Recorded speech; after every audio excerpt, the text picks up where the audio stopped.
नमस्कार सभी को राम राम। आज हम बात करने वाले हैं सॉइल साइंस सीरीज़ के अगले लेक्चर की, जिसमें हम लोग फॉस्फेट फर्टिलाइज़र और पोटास फर्टिलाइज़र इन दोनों को कवर करेंगे। तो सबसे पहले बात करते हैं फॉस्फेट फर्टिलाइज़र की। देखिए हेडिंग डाल दीजिए,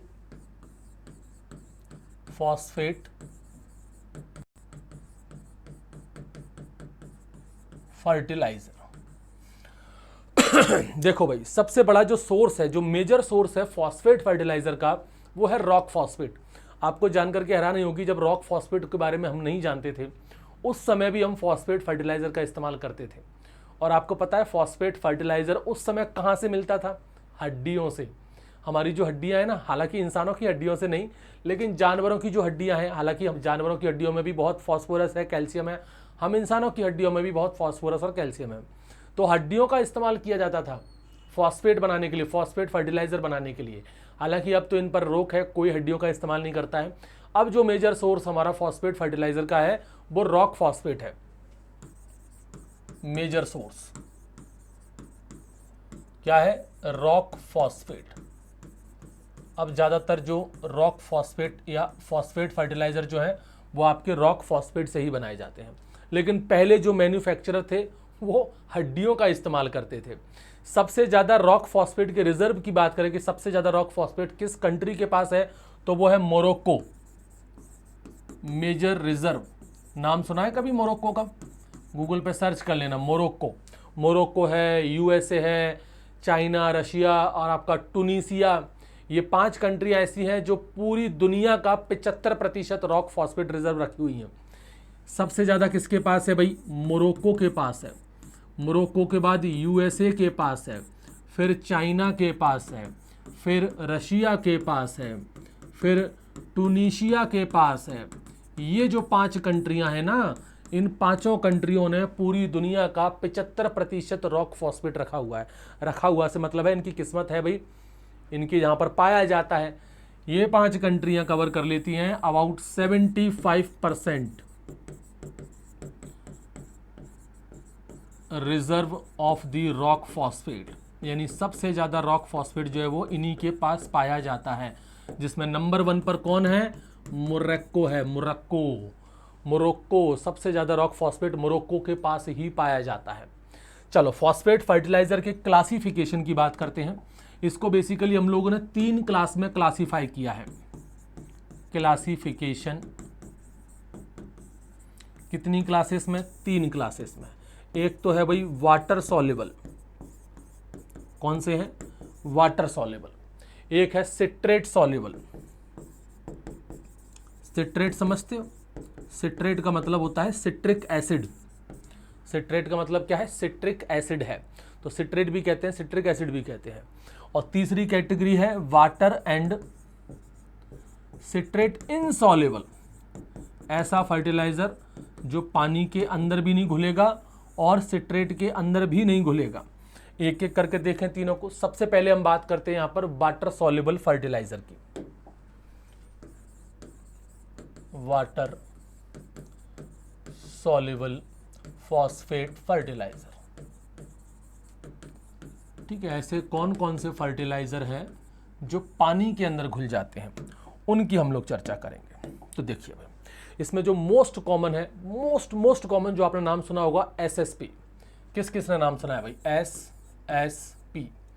ऑलमोस्ट सभी लोगों ने नाम सुना होगा और यूज भी किया हुआ है। एसएसपी ये सबसे पहला फॉस्फेट फर्टिलाइजर है जिसको इंडिया के अंदर प्रोड्यूस किया गया था 1906 में। First fertiliser produced in India. कब? 1906 में प्रोड्यूस किया गया था इसको। तो पहला फॉस्फेट फर्टिलाइजर है ये, ध्यान रखिएगा। एसएसपी के अंदर काफ़ी सारी चीज़ें पाई जाती हैं। ये मल्टी न्यूट्रिएंट फर्टिलाइजर है। वो बात और है कि प्राइमरी जो न्यूट्रिएंट है एनपीके में से केवल फॉस्फेट ही इसके पास पाया जाता है। इसमें 16% फॉस्फेट है, यानी कि P2O5 है। कितना है भाई? 16% है। इसके अलावा कैल्शियम भी है इसके अंदर, काफ़ी अच्छी मात्रा में कैल्शियम है। 18.5%, 18.5% इसके अंदर क्या है? कैल्शियम है। और अपना ये सल्फर भी इसके अंदर काफ़ी बढ़िया मात्रा में है। 12% इसके अंदर सल्फर पाया जाता है। ये सभी डाटा याद रखने वाले हैं, याद कर लेना। क्वेश्चन पूछा जाता है कि एसएसपी के अंदर P2O5 यानी फॉस्फोरस कंटेंट कितना है 16%, कैल्शियम कितना है 18.5% और सल्फर कितना है 12%। फिर बात करते हैं हम लोग, दूसरा है DSP। ऐसा लग रहा है जैसे पोस्ट की बात कर रहे हो, SSP DSP, ये है फर्टिलाइजर। इसमें जस्ट डबल है। DSP का मतलब हो गया, जैसे SSP का मतलब होता है सिंगल सुपर फॉस्फेट, पूरा नाम भी तो लिख लो। SSP का मतलब क्या है, सिंगल सुपर फॉस्फेट। ऐसी DSP है, DSP का मतलब है यहाँ पर डबल सुपर फॉस्फेट। ठीक है, तो डबल सुपर फॉस्फेट से मतलब ये नहीं है कि सारी चीज़ें डबल हो जाएंगी, बस केवल फॉस्फेट ही डबल होगा, कैल्शियम और सल्फर डबल नहीं होता, वो तो होते ही नहीं है। इसमें पाया जाता है 32% P2O5, 32% P2O5 यहाँ पर अपन को देखने को मिलता है, याद रखिएगा। ऐसे ही एक होता है TSP, जिसको हम लोग बोलेंगे ट्रिपल सुपर फॉस्फेट। ये सब मिलकर हमें बेवकूफ़ बना रहे हैं, कहीं सिंगल, कहीं डबल, कहीं ट्रिपल। तो ट्रिपल सुपर फॉस्फेट इसमें होता है 46 से लेकर के 48% P2O5, 48 से लेकर के 46 से लेकर के 48% P2O5। अब आते हैं एक और बड़े कमाल का फर्टिलाइजर है DAP। DAP इस पर लगाओ IMP, किसानों का भी बड़ा फेवरेट है, बहुत किसान इसे इस्तेमाल करते हैं। DAP जिसको कहते हैं डाई अमोनियम फॉस्फेट, पूरा नाम लिख लो पहले तो इसका, क्या है, di ammonium phosphate. Most important fertiliser है। हमने, अगर आपको याद हो, मैंने अपना जो क्लासिफिकेशन पढ़ाया था फॉस्फोरस का, उसमें भी बताया था कि ये एक कॉम्प्लेक्स फर्टिलाइजर है। कैसा फर्टिलाइजर है भाई, कॉम्प्लेक्स फर्टिलाइजर। कॉम्प्लेक्स फर्टिलाइजर का मतलब क्या होता है, जिसमें एक से ज़्यादा प्राइमरी न्यूट्रिएंट हो, यानी कि इस फर्टिलाइजर के अंदर नाइट्रोजन भी होता है और इसके अंदर फॉस्फेट भी होता है। अब चूंकि इसको फॉस्फेट की कैटेगरी में इसलिए पढ़ते हैं क्योंकि फॉस्फेट इसके अंदर ज़्यादा पाया जाता है। इसके अंदर अगर हम बात करें तो नाइट्रोजन तो कितना है, 18% है, लेकिन फॉस्फेट जो है वो इसके अंदर 46% पाया जाता है। 46% P2O5 जो है वो इसके अंदर पाया जाता है। तो फॉस्फेट ज़्यादा है, इसलिए इसको अपन फॉस्फेट फर्टिलाइजर में पढ़ लेते हैं। ऐसे ही एक फर्टिलाइजर और है MAP। MAP mono ammonium phosphate कहते हैं इसको। पूरा नाम क्या है इसका, मोनो अमोनियम फॉस्फेट, MAP। तो मोनो अमोनियम फॉस्फेट की बात की जाए ये भी आपका एक तरह का कॉम्प्लेक्स फर्टिलाइजर ही है, एक तरह का क्या है ही कॉम्प्लेक्स फर्टिलाइजर। इसमें भी नाइट्रोजन फॉस्फेट दोनों पाए जाते हैं। नाइट्रोजन इसके अंदर होता है 11%। कितना है भाई इसके अंदर नाइट्रोजन, 11% नाइट्रोजन है। और जो फॉस्फेट है वो एक रेंज है, 48 से लेकर के 61% तक फॉस्फेट इसमें पाया जाता है। 48 to 61% इसमें P2O5 पाया जाता है, इस रेंज में है। अलग अलग देखने को हमें मिल जाता है। मोस्ट कॉमन जो देखने को मिलता है वो मिलता है 52% P2O5। ये मोस्ट कॉमनली हमें देखने को मिलता है। मोस्ट कॉमनली जब आप MAP खरीदने जाओगे तो आपको उसमें ज़्यादातर 52% देखने को मिल जाता है P2O5। और वैसे तो रेंज है, 48 भी मिलेगा, 49 भी मिल जाता है, 50 भी मिलेगा, 51, 61 तक मिलता है, 61 तक रेंज है, लेकिन मोस्ट कॉमनली 52% अपन को देखने को मिल जाता है। ये तो कहानी खत्म होती है वाटर सॉल्युबल की। अब आते हैं हम लोग सिट्रेट सॉल्युबल फर्टिलाइजर पर। सिट्रेट सॉल्युबल फर्टिलाइजर, इसको देखो भाई, सिट्रेट सॉल्युबल फर्टिलाइजर की कहानी क्या है, उसके बाद आगे की बात करते हैं। तो देखो भाई, सिट्रेट सॉल्युबल में दो ही याद रखो, एक तो आपका है डाई कैल्शियम फॉस्फेट और एक है बेसिक स्लैग। तो पहला लिखिए भाई डाई कैल्शियम फॉस्फेट, दो ही है तो ज़्यादा टेंशन नहीं लेनी, आराम से याद हो जाएंगे। डाई कैल्शियम फॉस्फेट की बात की जाए तो इसमें पाया जाता है 33 से लेकर के 40% तक।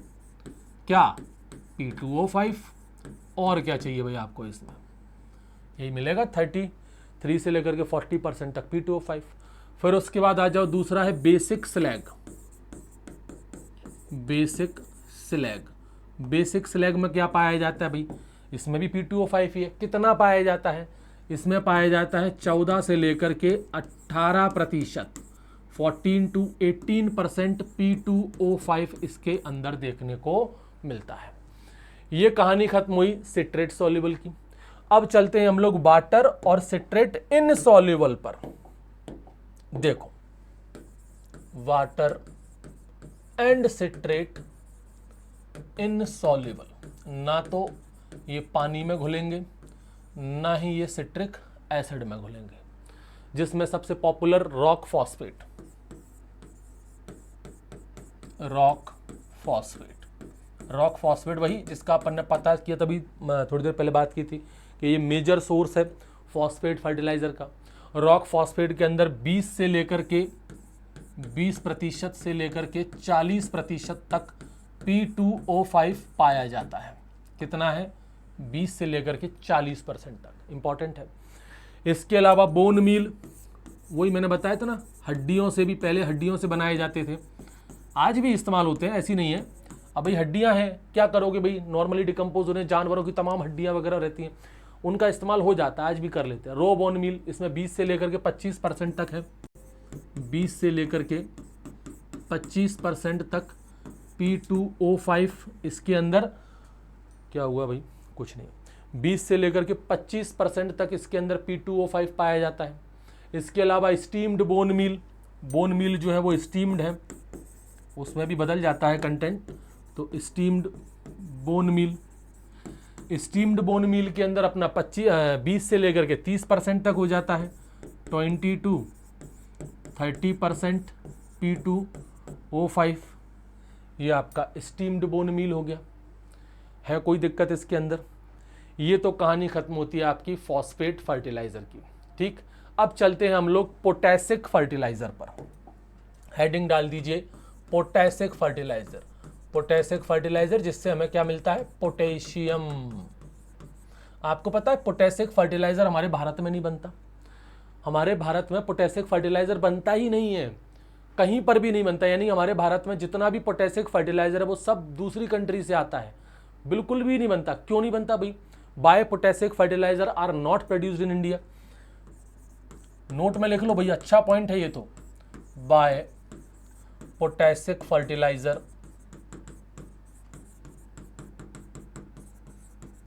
Not produced in India. India के अंदर क्यों नहीं बनता, क्या कारण है भाई?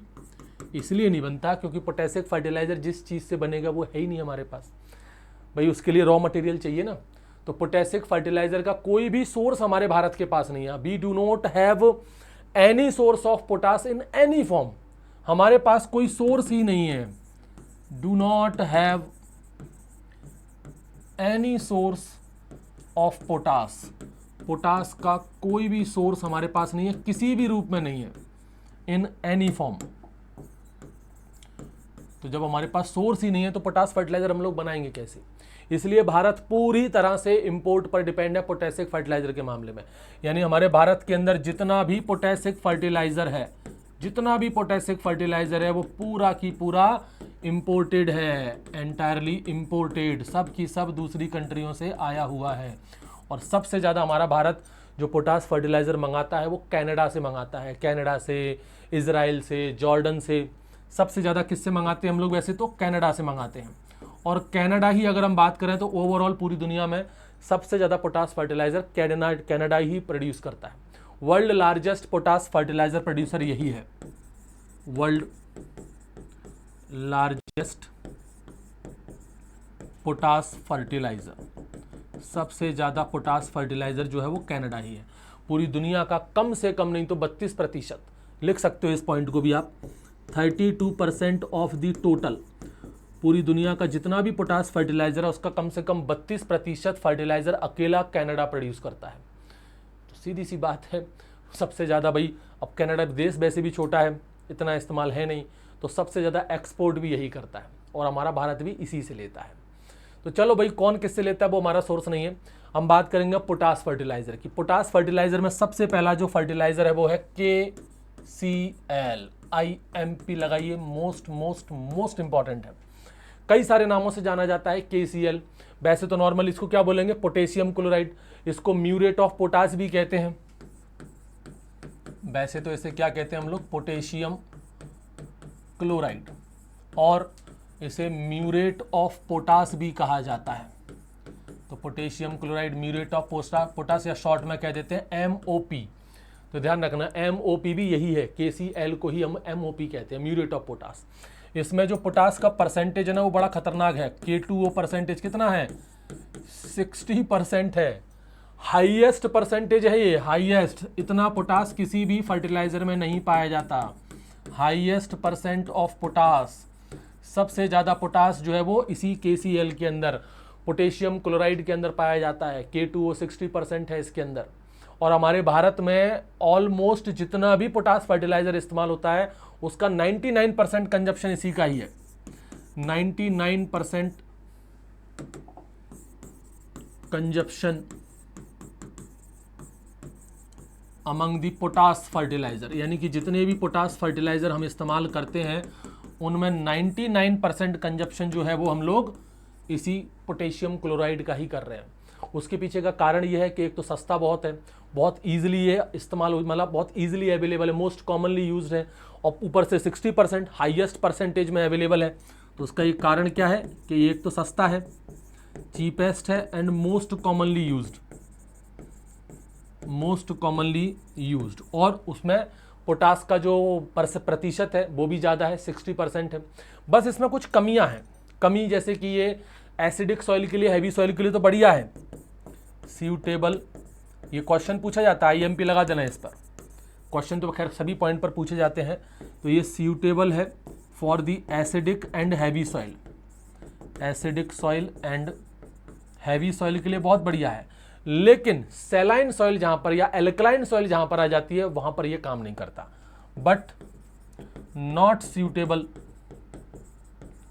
फॉर द एल्कलाइन सॉइल, लेकिन जो एल्कलाइन सॉइल है उनके लिए सूटेबल नहीं है। दिक्कत पता है यहां पर सबसे ज्यादा किसकी है, इस क्लोराइड आयन की है। ये जो क्लोराइड आयन है ना ये सबसे बड़ी समस्या क्रिएट करता है, खास करके शुगर केन में, शुगर बीट में, टोबैको में, पोटैटो में, टोमेटो में, इन सब के लिए तो ये बिल्कुल भी सूटेबल नहीं है। KCl is not suitable. ये IMP लगा देना इस पर भी, इससे भी काफी क्वेश्चन पूछे जाते हैं कि भाई कौन कौन सी ऐसी क्रॉप हैं जिनके लिए पोटेशियम क्लोराइड सूटेबल नहीं है। तो का है भैया, का दिक्कत आ रही है तो है, हाँ भाई, तो not suitable for the sugarcane, sugarcane के लिए सूटेबल नहीं है ये, शुगर बीट के लिए सूटेबल नहीं है ये, शुगर केन शुगर बीट मतलब जो शुगर क्रॉप हैं उनके लिए तो सूटेबल है ही नहीं। इसके अलावा टोबैको के लिए सूटेबल नहीं है, टोबैको के लिए सूटेबल नहीं है। इसके अलावा आलू के लिए सूटेबल नहीं है, फॉर पोटैटो आलू के लिए नहीं है, टमाटर के लिए सूटेबल नहीं है ये, इनके लिए भी सूटेबल नहीं है। तो sugarcane, sugar beet, tobacco, tomato, potato किसी के लिए नहीं है। कारण क्या है भाई, ये इसका जो मेन रीजन है वो है क्लोराइड आयन। मेन रीजन क्या है वो है due to the presence of chloride ion. ये जो क्लोराइड आयन है ना ये समस्या क्रिएट करता है।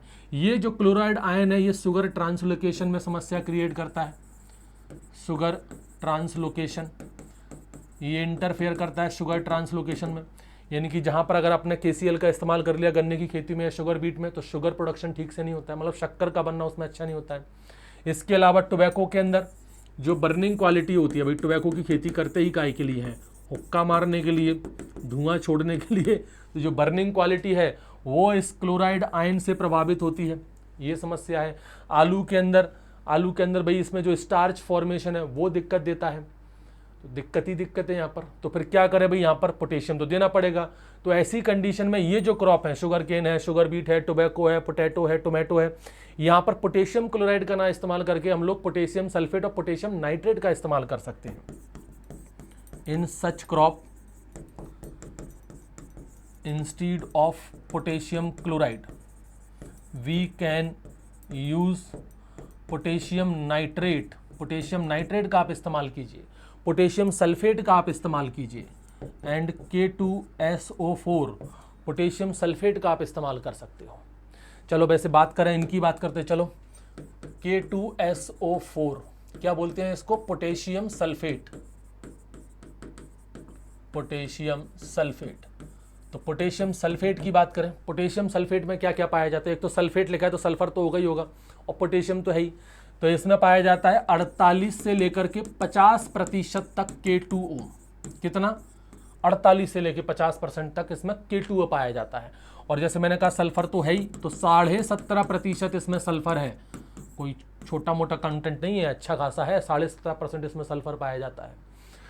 और पोटेशियम नाइट्रेट की बात करें, KNO3, पूरा नाम भी लिख लीजिए इसका, पोटेशियम नाइट्रेट। अरे पोटेशियम नाइट्रेट पोटेशियम नाइट्रेट की बात की जाए तो पोटेशियम नाइट्रेट, इसको ना सॉल्ट पिटर भी कहते हैं, नाइट्रायर भी कहते हैं, ये भी लिखना, सॉल्ट पिटर, सॉल्ट पिटर के नाम से भी जाना जाता है, नाइट्रायर के नाम से भी जाना जाता है, ये सब इसी के नाम है। इसमें आपका 44% K2O है, 44% K2O है। और इसके अंदर एक और चीज़ है, पता है आपको, ये कॉम्प्लेक्स फर्टिलाइज़र है, ये एक कॉम्प्लेक्स फर्टिलाइज़र है, ये हमने पहले भी पढ़ चुके हैं अगर याद हो तो इसमें नाइट्रोजन भी है, नाइट्रेट है तो नाइट्रोजन भी इसके अंदर है। इसमें पाया जाता है 13% नाइट्रोजन, 13% इसमें नाइट्रोजन भी पाया जाता है। तो ये कहानी समाप्त होती है पोटैशिक फर्टिलाइज़र की भी। ठीक, अब किसी को कोई डाउट हो, कोई कन्फ्यूज़न हो तो कमेंट में पूछ लेना, व्हाट्सएप पे पूछ लेना, टेलीग्राम ग्रुप ज्वाइन कर लेना।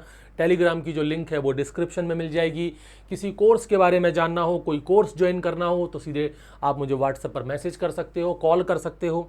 नंबर आपको पता ही है, सब जगह पर अवेलेबल है मेरा नंबर, तो फिर भी नहीं पता तो नंबर लिख लीजिए 6, चलो पता ही है यार, इतना तो आप कर ही सकते हो। नंबर ढूंढना कौन सी बड़ी बात है, आराम से आपको मिल जाएगा। ऐप डाउनलोड कर लो कृषि परीक्षा, वहाँ पर मेरे नंबर, व्हाट्सएप सब कुछ मिल जाएगा। तो मुझ तक पहुँचना बहुत आसान है। ठीक है, चलो मिलते हैं फिर। जय हिंद।